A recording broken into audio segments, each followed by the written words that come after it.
This is the Dollemore Daily, and I'm Jesse Dollemore. So if you've been following the news, like I know you have because you're here,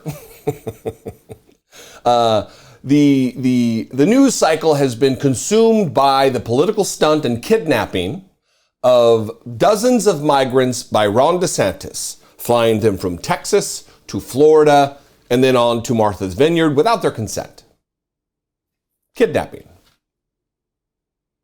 I have, yesterday, in fact, I did a video about it, and then after my video posted, there was video of Ron DeSantis saying that there isn't a mass migration to Florida of illegals, as they like to call them, that it's onesies and twosies, I think is how he put it. So he's just admitting that it's just a political stunt to garner support from right-wing cretins, people who are lacking of any empathy or humanity within them whatsoever. And now we're learning that Donald Trump had a plan. There was reporting earlier from the Rolling Stone that at a fundraiser, Donald Trump was fuming, I think is how they put it. Fuming because of the Trump fumes, DeSantis stole my plan for shipping immigrants. Conservative pundits are fawning over DeSantis' cruel political stunt to fly immigrants to Massachusetts. Trump thinks the credit should be his because, again, that's all Donald Trump is worried about is credit. Who gets credit for it? He wants the best ratings. He wants to have invented the word caravan relative to the migrants who are seeking refuge here in the United States to better their lives and escape the murder and the torture and the rape and the terrible conditions, both economically and just in life, in their particular countries. Much of which, by the way, to a large measure, is how the United States deals with foreign nations. That's the reason they're in the state they are. That's just the fact. And Donald Trump wants credit. And up to this point, we really haven't known exactly what credit he would need. But Miles Taylor, I almost said Miles Teller, I think that's an actor. Miles Taylor, if you remember back in 2018, there was an op-ed written by Anonymous in the New York Times entitled, I am part of the resistance inside the Trump administration. He worked for the Department of Homeland Security and not in some insignificant role. And he wrote an op-ed talking about outing some of the secrets, some of the things that were taking place. Well, he went on CNN and he made more clear exactly what type of credit Donald Trump is seeking because he had a plan. Donald Trump had a plan to ship as president of the United States of America. Donald Trump had a plan to ship these migrants to blue states and blue cities, but it went beyond that. That Donald Trump had a plan, and I'm going to play video here, of identifying the murderers and the rapists and the most violent and reprehensible among these people seeking refuge.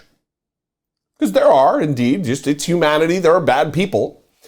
To identify them and not to incarcerate them, not to get them out of harm's way, not to protect the American people from the crimes they may commit, but to ship them specifically to the blue states and the blue cities to wreak havoc upon the population, both conservative and liberal.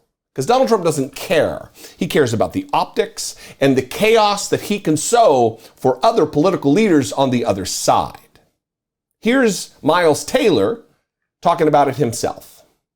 These two governors have brought it back to life. And I'll tell you exactly when this happened. In January and February of 2019, Donald Trump directed us to go and take immigrants from the border and, quote, bus and dump them into Democratic cities and blue states. He wanted us to take immigrants from the border, take them into blue states and cities and put them in there, but he was much more specific. He wanted us to identify the murderers, the rapists, and the criminals, and in particular, make sure we did not incarcerate them and we put them in those cities. Okay, it doesn't take a lawyer or a genius to recognize this would likely be very illegal to do, but put aside the murderers and the rapists and the criminals, could you take people from the border and just dump them into blue states? We went and we asked the lawyers, and they told us, no, the federal government cannot do that. Congress has not authorized that. And now look, these governors are walking into the same problem that we told the White House was illegal and they couldn't do, and now they're trying to do the same thing. So why do you think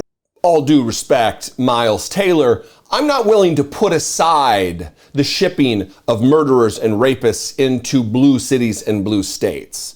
To me, that's the story. The story isn't whether or not it's legal or illegal to do so. The story is Donald Trump has such disregard for human life and the condition of human life that he was willing to set upon communities across the United States murderers and rapists to do their worst. Go ahead, do your thing, criminals. Wreak havoc, harm human beings, harm American lives, destroy families, rape children and women. That is at the heart of who Donald Trump is, and it's not hyperbole to say so. And the Republican Party is in lockstep with this maniac. They love him. They worship at his feet. They raise their hands as though they are in a worship service in solidarity to his causes, in solidarity with his crimes. They worship. We are in a very tenuous position in the United States of America, maybe for the very first time, to protect our democracy and buttress it against the threats from within. Donald Trump is a domestic terrorist. I don't say that lightly or in some cute way. Donald Trump was willing and ready and directing people under his authority to ship rapists and murderers and let them free. It's like the purge come to life.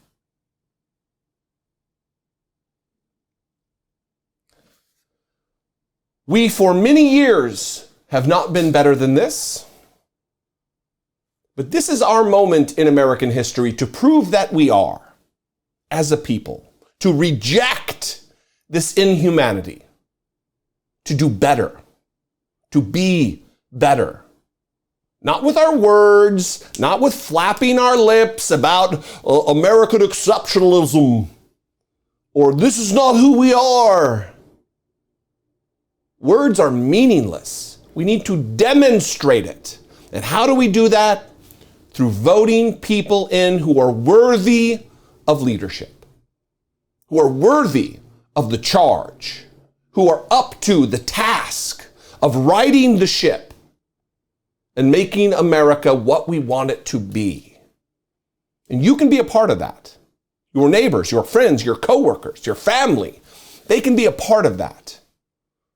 It starts with you to convince those individuals to get out there and vote, to reject fascism, to reject tyranny, to reject Donald Trump.